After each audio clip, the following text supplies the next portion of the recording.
You know, I've been lucky over the last 3 decades to be able to study just about every aspect about whitetail deer.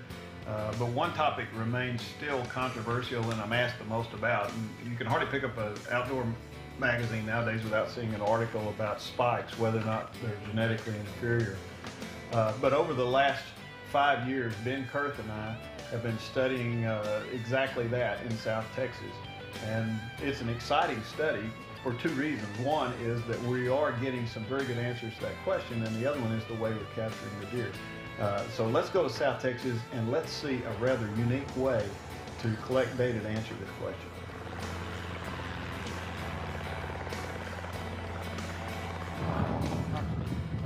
There he goes. It won't take them long, and they'll have $4 or $5 off of those 6 nets. They don't miss very often, I guarantee you that.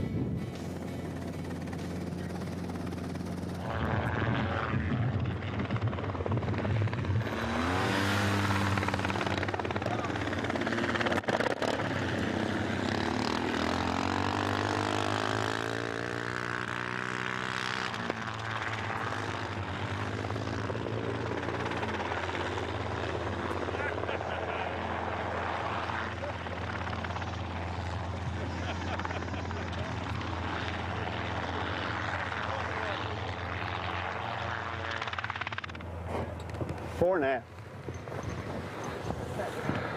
4.5 years old. Cool, cool, cool.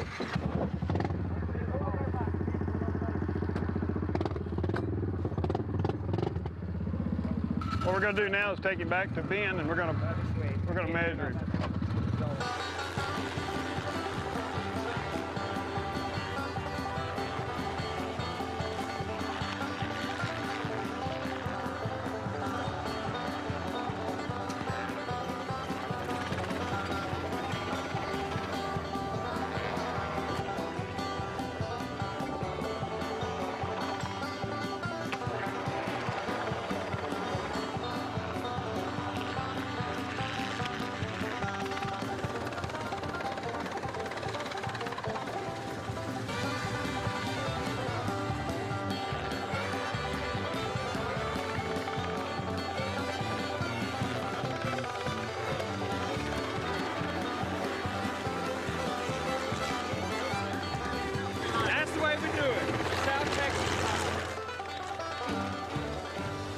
This is a 3-year-old.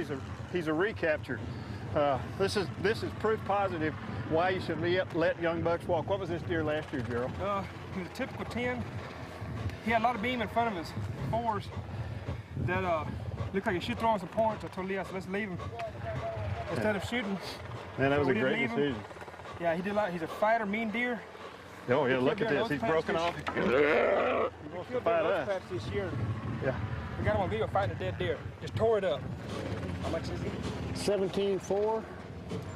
Pedestal diameter is 4.26.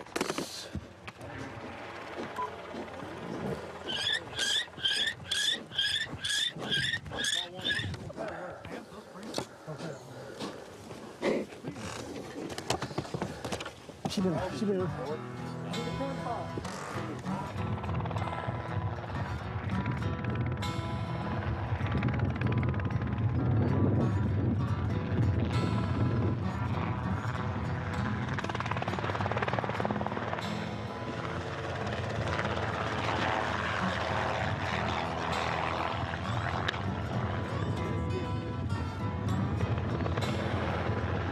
That's our latest in our arsenal to catch deer right there. There's not a deer around that can outrun us now. Just in case the helicopter isn't working, we can get them with that, I'll guarantee you.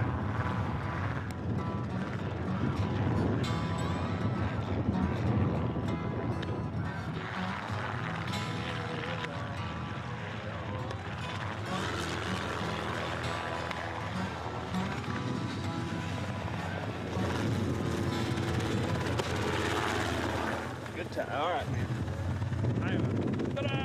Time. Well, here we are back in the lab. Unfortunately, the fun part's over, but the really exciting part is yet to begin. And remember, our question was, can you look at a yearling buck and tell anything about what he'll become later in life? And what are we finding out? Well, we're in the 5th year of a 7-year study, and basically what we're seeing is this. this buck helps illustrate the story. Here's his first set of antlers. Now that's a nice, you know, set of antlers, forked antlers that unfortunately a lot of guys, especially in the Midwest, would kill the first year. And then look at him as a 2-year-old. This guy's still not even mature, and it's a nice looking buck. So looks like forked antlered yearling, nice looking older buck. But then we got a problem. Look at this guy. This is what a lot of folks call goat horn spikes, or that's certainly a long spike, viewed by a lot of people be inferior. Same age. Look at this guy. Tremendous deer. We're still in the preliminary end of this thing, but what are we finding out? Basically this, that these spiked antler bucks, it's probably not a good idea to take them. I think it's a better idea to let them go, let them grow, and guess what? If you do, you can end up with a deer like this.